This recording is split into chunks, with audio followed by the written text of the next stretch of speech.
Pencawapresan Gibran mempercepat kejatuhan Jokowi. Oleh Sholihin MS, pemerhati sosial dan politik. Putusan MK yang memecat Anwar Usman dari Ketua MK ditanggapi pro dan kontra. Bagi yang pro, keputusan itu berimplikasi secara positif, yaitu telah melucuti kedikdayaan Ketua MK Anwar Usman. Selain tidak lagi menjabat Ketua MK, juga larangan mengadili sengketa pemilu, semakin menjatuhkan kredibilitas dan kekuasaan Jokowi, dan memunculkan perlawanan kepada Prabowo yang dinilai memalukan karena memuluskan politik dinasti Jokowi. Bagi yang kontra, mereka bukan saja menghendaki agar Anwar Usman dicopot sebagai Ketua MK, tapi juga harus dipecat sebagai Hakim MK serta membatalkan putusan pencawapresan Gibran. Karena putusan itu sebagai produk dari pelanggaran kode etik Anwar Usman yang sangat berat dan ada kecacatan dalam memberikan putusan. Dan sepertinya Anwar Usman telah kehilangan hati nurani dan rasa malu, karena ternyata dia tidak menerima putusan itu. Pencawapresan Gibran memberi bayang-bayang kelam dan mengerikan tentang Indonesia ke depan, jika nantinya Gibran tetap dimenangkan Jokowi. Tidak bisa dipungkiri bahwa pencawapresan Gibran, yang kata Pandana Baban, sebagai anak ingusan, sepertinya telah diplot oleh Jokowi untuk dipaksa menjadi pemimpin negeri ini, sehingga Jokowi nekat ikut cawe-cawe. Baik secara langsung maupun tidak langsung, Jokowi telah mengintervensi Ketua MK dengan menyalahgunakan kekuasaannya untuk terus membangun politik dinasti.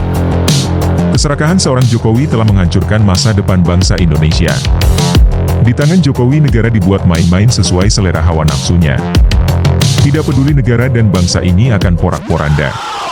Semua tatanan kemapanan diobrak-abrik, demokrasi dihancurkan, undang-undang diacak-acak, tatanan moral dan etika diinjak-injak.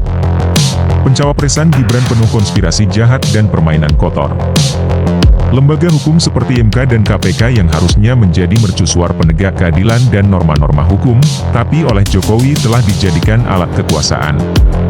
Orang model Anwar Usman, Ketua MK, dan Firly Bahuri, Ketua KPK, adalah iblis yang bertopeng malaikat. Pencawapresan Gibran yang penuh dengan kebohongan, rekayasa, dan tipu-tipu, secara prosedur hukum cacat dan secara norma-norma hukum, etika, dan harga diri bangsa, telah diinjak-injak.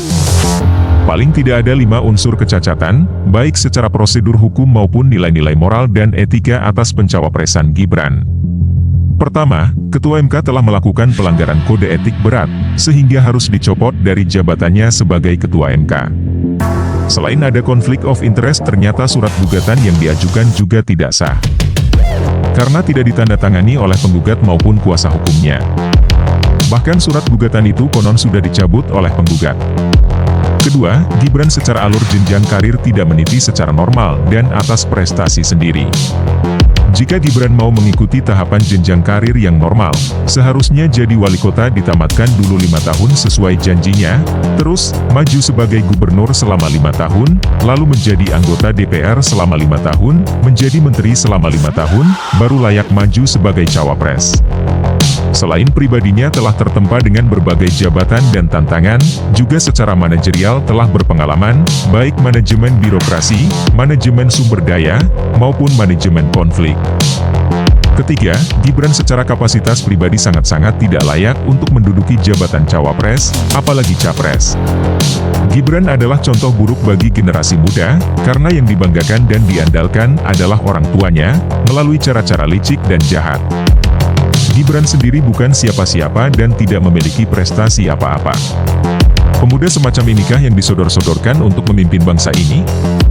Keempat, Gibran memiliki DNA otoritarian, mewarisi otoriterisme Jokowi. Sikap otoriter biasanya muncul karena kapasitas pribadi yang banyak kekurangan. Sebagai kompensasinya, maka dia bersikap otoriter.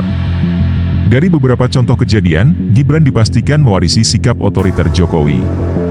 Kelima, Gibran diduga hanya sebagai tameng pengaman atas segala kejahatan dan dosa-dosa politik Jokowi. Diduga kuat Gibran jadi tumbal keserakahan dan kebuasan Jokowi yang ingin terus berkuasa dan takut akan berbagai dosa politiknya selama menjabat. Terlampau banyak dosa Jokowi, mulai dari kasus ijazah palsu, asal-usul keluarga, keterlibatannya dengan PKI, berbagai kasus pembunuhan, korupsi, perubahan undang-undang, konspirasi jahat dengan lembaga negara, kecurangan pemilu dan lain-lain. Jokowi hanya mengurusi dirinya dan keluarganya. Bohong besar kalau peduli dengan kemajuan negara dan kesejahteraan rakyat. Maka sangat mengherankan jika ada parpol, Gerindra, Golkar, PAN, Demokrat, PBB, PSI, Gelora, pejabat atau rakyat yang belum sadar atas berbagai kejahatan Jokowi, sehingga terus membebek bahkan jadi diehardnya. Mereka secara berjamaah makin menjerumuskan Indonesia menuju kehancuran.